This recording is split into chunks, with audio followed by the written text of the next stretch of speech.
to another spoiler-free character profile for the Wheel of Time TV series on Amazon Prime. You're going to want to check out my previous videos in this series if you haven't already. One difference between these videos and some other Wheel of Time character profiles you might find is that I'm keeping these spoiler-free. I'm intending these for anyone who wants to know more about the actors who have been cast in the major roles, or if you want to know, is this Wheel of Time book or TV series for you, or get a little bit of background as you're getting into it because this series is massive. I'm going to give you a little general background on each character, focusing on things we learn about the characters early on in the books. I'm not spoiling plot points or telling you anything that's not revealed about a character very early on in the book series. In a previous video, I cover the first Aes Sedai we are introduced to in the series, Moiraine. So check that out if you haven't, but here briefly I am going to explain what is an Aes Sedai. Aes Sedai are highly trained female magic users who are bound to a powerful organization called the White Tower. Their abilities stem from being able to channel the female half of the one power, which is called Saidar. Generally, throughout the world, Aes Sedai are respected but feared and definitely not trusted. They have a reputation for telling the truth, but also being able to twist the truth in a way that you might not understand their actual meaning. They wield a lot of power politically, but average people have very little contact with them and might go out of their way to avoid them if necessary. A lot of what other characters will have to say about Aes Sedai stems from rumor and doesn't necessarily match reality. Most importantly, Aes Sedai are not a monolith, and it isn't until we get to know several of them and see them in their own environment that we start to understand their differences and their culture. Aes Sedai divide themselves into 7 groups that they call Ajahs, each marked by a color. You can think of it a little like Hogwarts houses in Harry Potter, except in this case, Aes Sedai choose their own Ajah when they are finished training. And it has more to do with their mission and focus than personal attributes, though that can come into play as well. So I'll start by introducing you to 3 of the major Aes Sedai characters who have been cast so far. Each of these is from a different Ajah, so I'll tell you a little bit about each of those as well. Alanna Masfani is of the Green Ajah, which is also called the Battle Ajah, because their focus is to use the One Tower to train in combat against the Shadow, or the forces of the being of evil known as the Dark One. Another feature of the Green Ajah is that members can choose to bond multiple warders, whereas most Ajahs limit themselves to one at a time. A warder is typically a man who has been trained by the White Tower in combat so that he will have the ability to provide protection for his Aes Sedai when she cannot protect herself. The One Tower is used to create a spiritual bond between warder and Aes Sedai, and this gives each of them some distinct advantages, but also carries some risk. Personally, I'll avoid going into too many specifics about what the bond does, because I think that gets a little bit too close to spoiler territory. So what do we know about Alanna's personality in particular? Alanna is known for having a fiery temper and a sense of humor, 2 things that are actually fairly unusual for an Aes Sedai, who tend to have a reputation for serenity. Alanna always wanted multiple warders, and so there was never a doubt that she would choose the Green. She also happens to be from the nation of Arafel, which is a borderland country, which are constantly threatened by the Blight and creatures of the Shadow, so this could have influenced her choice of Ajah as well. Without getting into specifics, I will tell you that Alanna is involved in one of the most controversial moments in the Wheel of Time series, and so you're likely to have strong opinions about her that might evolve over the course of time. Now, at the beginning, she is bonded to 2 warders, and like many Greens, she is exceptionally close with hers. In the Green Ajah, it is not unheard of for Aes Sedai to have sexual or romantic relationships with warders, and Alanna fits this characteristic as well. Cast in the role of Alanna is the Indian actress Priyanka Bose. She has a lot of experience in the Indian film industry, and she also gained international attention for her role in the film Lion in 2016. We also have castings for Alanna's two warders, Maxim, who will be played by Taylor Napier, and Ivan, who will be played by Emmanuel Imani. I didn't talk about these two characters because in the books they're really not fully developed, but hopefully the show will take the opportunity to flesh out the relationship among these three. Another thing I can tell you is that Priyanka is very active on social media. Seriously, go check her out on Instagram, and I find her absolutely charismatic. To me, this is an indication that she's going to be able to make Alanna a really dynamic character. As usual, I love to hear what Rafe Judkins, the showrunner, has to say about the actors. In this case, especially how he says Priyanka can hold her own toe-to-toe with anyone.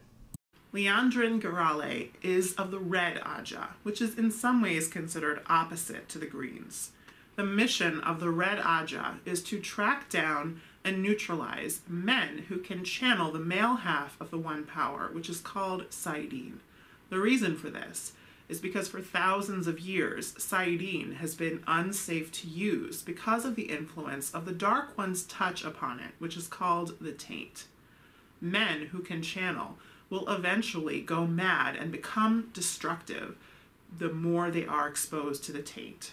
To protect the world from the dangers these men pose, the Red Ajah attempts to identify them as quickly as possible, capture them if necessary, in order to perform something they call gentling, which cuts off the men's access to the one power. Unfortunately for the men, gentling also causes them to go into a deep depression from which most of them do not survive. One way or another, a man who has the ability to channel and begins using the power, by his own choice or not, is considered to be doomed to a horrific future along with a death sentence. The Red Ajah also sets themselves apart as the only Ajah that chooses to bond no warders. This, along with their mission, gives them a reputation for hating men in general, and this is true for some of them. When we first meet Liandrin, she doesn't give the impression of warming much to anyone, men or women. She's much more self-oriented and cunning and seeks to manipulate for her own ends. She doesn't reveal much about her own history and upbringing. It isn't until we get some POV chapters from her later on that we start to understand some of the things about her girlhood that she keeps hidden. She is from the country of Taraban, and she speaks like the Tarabaner nobility, except once in a while when she gets angry and her dialect slips a bit to something a bit more common sounding. It's pretty obvious from the beginning that Liandrin is playing more of an antagonistic role in this story, so you're not necessarily likely to love Liandrin, but hopefully she is going to be an intriguing character. For the role of Liandrin, we have the English actress Kate Fleetwood, and she's had lots of small parts in many well-known movies, and she's done a number of other TV series as well. But the reason why I'm actually really excited about her is that she is a theater actress, and she is Tony nominated, especially noted for her role as Lady Macbeth, which was in London and New York opposite Patrick Stewart. Guys, I can tell you, I was fortunate enough to actually see her perform on stage on Broadway in this role. And this is such a plum role any actress would love to have. And there she was, holding her own against the legendary Patrick Stewart. I'm really excited about her. If you've watched any of my previous videos, you might have caught the one where I actually advocated cutting the character of Liandrin before Kate Fleetwood was cast. And that's because in the books, I don't feel the character is as well developed as she should be. But with Kate Fleetwood being cast, I'm really confident they're going to be able to do this character justice.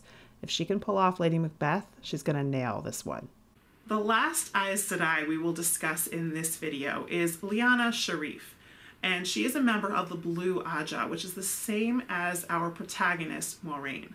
Technically speaking, though, Liana is no longer a member of the Blue Ajah, because at the beginning of the events of our main story, Liana has been raised to a position of authority, the second most influential member of the White Tower, called the Keeper of the Chronicles.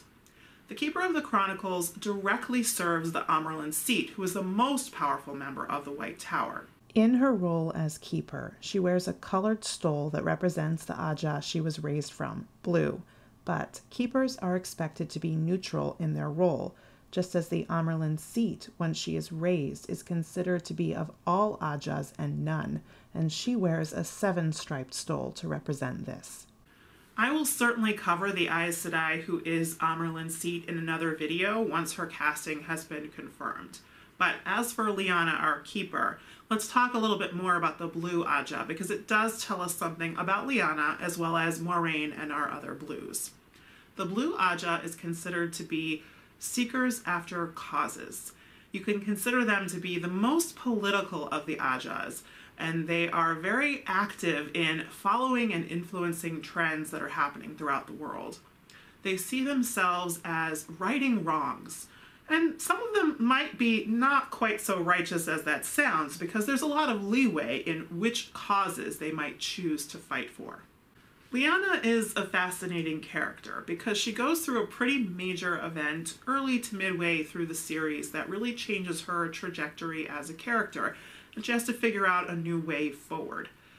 There isn't much I can say without getting into spoilers, but the more we learn about Liana, she reveals all these layers to her personality that aren't evident at first. And so I love following her evolution as a character, and we gradually see that she's adaptable. She's able to draw upon a range of skills, some of which she learned from her upbringing in Ara Daman, to navigate this changing reality and upheaval that a lot of characters experience. Early on, we learn that Liana has no warder, because her first warder actually died, and that experience was so painful that she chose not to bond another one. And this is something that's actually fairly common for Aes Sedai who lose their warders. We have the first Canadian actress to join the cast in Jennifer Cheon Garcia in the role of Liana. She has a wide range of experience in different TV and web series. One notable credit is in the series The Drive, for which she won a Leo Award, but she's probably best known for the sci-fi series Van Helsing. So clearly she has some action chops that she could bring to the role, and that could be interesting. If you want, you can check out her demo reel, which is available on IMDb, and it's pretty clear she has done a wide range of different types of characters. One thing that's got me convinced she does understand the character of Liana is the way she did a couple of different teases for what character she would be playing before finally revealing it on social media. And that's definitely something a Damani would do. And guys, I have a couple of bonus castings to discuss with you. We have another English actress, Clare Perkins, who is best known for the BBC series EastEnders, who has been cast in the role of Kareem Nagashi, an Aes Sedai of the Green Ajah, and a very well-known Finnish actor, Peter Franzén, who has been cast as her warder. Now, the reason I didn't do a whole character profile on the character of Kareem Nagashi is because she's a character who only appears fairly briefly in the series, and that in the prequel novel, New Spring, which takes place 20 years prior to the main events of the story. We can guess that we're probably going to get some flashbacks to that New Spring era in the TV show, though we can't say for sure at this point. We actually know even less about the character that Peter Franzén will be playing, other than that he is Kareem's warder. In the books, she has two warders, Kirill and Stepan. It's possible that his character will have one of those names, or they may have decided to use an entirely different character. I will say it would be surprising for them to choose to cast a very well-known and very well-respected actor, especially known for his role in the series Vikings, in a role that we could speculate might be fairly small in consequence. And so it could be that there's more to this role than we would see initially, and perhaps he will be brought back later on, but that's just speculation at this point. I will almost certainly do at least one more part to this video covering major Aes Sedai characters once we have more casting confirmations.